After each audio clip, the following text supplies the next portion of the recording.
कोई आदर्श लक्ष्य इष्ट निर्धारित करके उसमें तन्मय होने को ध्यान कहते हैं।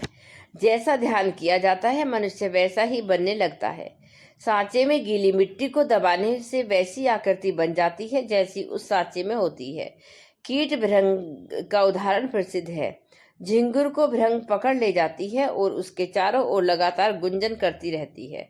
झिंगुर इस गुंजन को तन्मय होकर सुनता है, भृंग के रूप को, उसकी चेष्टाओं को एकाग्र भाव से निहारता रहता है। झिंगुर का मन भ्रंगमय हो जाने से उसका शरीर भी उसी ढांचे में ढलना आरंभ हो जाता है।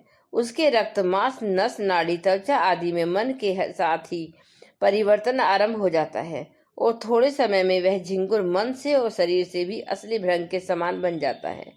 इसी प्रकार ध्यान शक्ति द्वारा साधक का सर्वांगुण कायाकल्प होता है। साधारण ध्यान से मनुष्य का शरीर परिवर्तन नहीं होता, इसके लिए विशेष रूप से गहन साधनाएं करनी पड़ती हैं, परंतु मानसिक कायाकल्प करने से में हर मनुष्य ध्यान साधना से भरपूर लाभ उठा सकता है। ऋषियों ने इस बात पर जोर दिया है कि हर साधक को इष्ट देव चुन लेना चाहिए। इष्ट देव चुनने का अर्थ है कि जीवन का प्रधान लक्ष्य निर्धारित करना। इष्ट देव उपासना का अर्थ है उस लक्ष्य में अपनी मानसिक चेतना को तन्मय कर देना।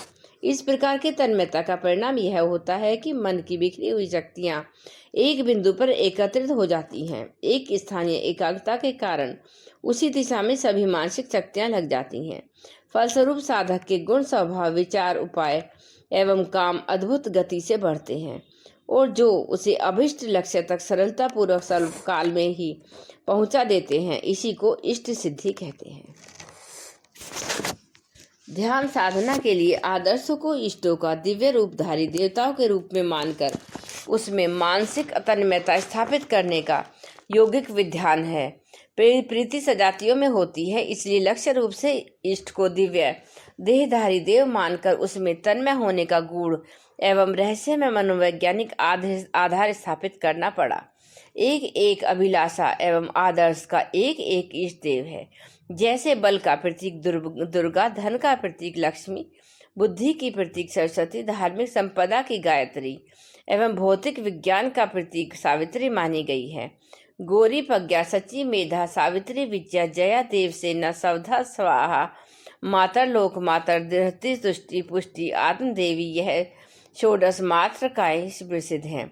शैलपुत्री, ब्रह्मचारिणी, चंद्रघंटा, कुशमांडा, स्कंद माता, कात्यायनी, कलरात्रि, महागौरी, सिद्धिदात्री, यह नवदुर्गाएं अपनी अपनी विशेषताओं के कारण है। ऐसा भी हो सकता है कि एक ही इष्ट देव को आवश्यकता अनुसार विभिन्न विभिन्न गुणों वाला मान लिया जाए। एक महाशक्ति की विविध प्रयोजनों के लिए काली, तारा, षोडशी, भुवनेश्वरी, छिन्नमस्ता, त्रिपुर, भैरवी, बगला, मातंगी, कमला, इंद्राणी, वैष्णवी, ब्राह्मणी, कुमारी, नरसिंह, वाराही, माहेश्वरी, भैरवी आदि विविध रूपों में उपासना की जाती है। एक ही महागायत्री की ही श्रीकली, सरस्वती, लक्ष्मी, काली के तीनों रूपों में आराधना की जाती है। फिर इन तीनों में अनेक भेद हो जाते हैं। जो साधक मातृशक्ति की अपेक्षा पितृशक्ति में अधिक रुचि लेते हैं, उन्हें नारी परक शक्ति तत्व की अपेक्षा पुरुष तत्व प्रधान दिव्य तत्व में विशेष मन लगता है। वे गणेश, नरसिंह, भैरव, शिव, विष्णु आदि इष्ट देव की उपासना करते हैं।